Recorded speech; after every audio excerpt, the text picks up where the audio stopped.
Hi, this is Jim Bond with my 15th episode of lessons my caregiver wife Kathleen and I have learned in living with my multiple myeloma. Today's session is on surprises. I have to say my biggest surprise is that I'm alive 30 years after being diagnosed. That's a huge surprise to me. I'm also surprised with so many positive impacts cancer has had on my life.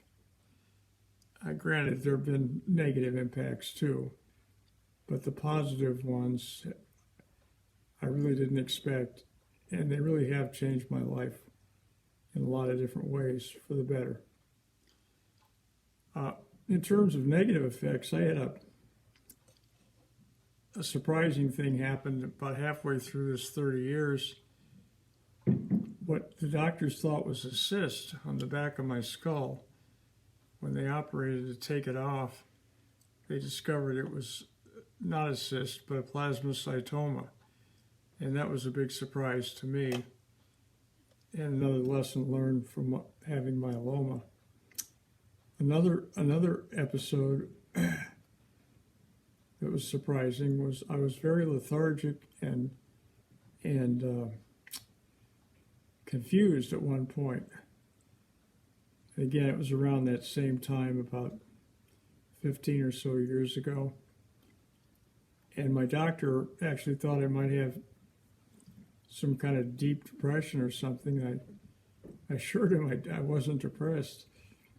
And like another one, my oncology nurse came up with the suggestion to check my thyroid.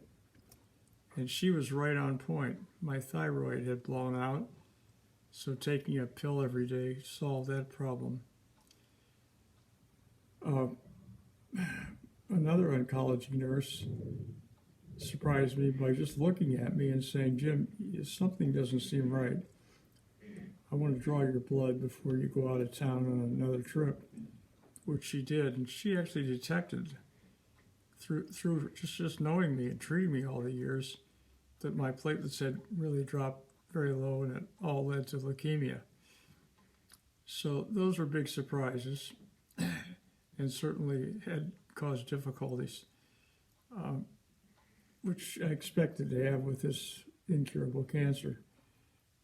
I'm really surprised that there have been so many new therapies come out since I was diagnosed in 1992. There are well over a dozen, and they just keep on coming. They keep on getting better, which I think presents a lot of hope for me and others with this cancer.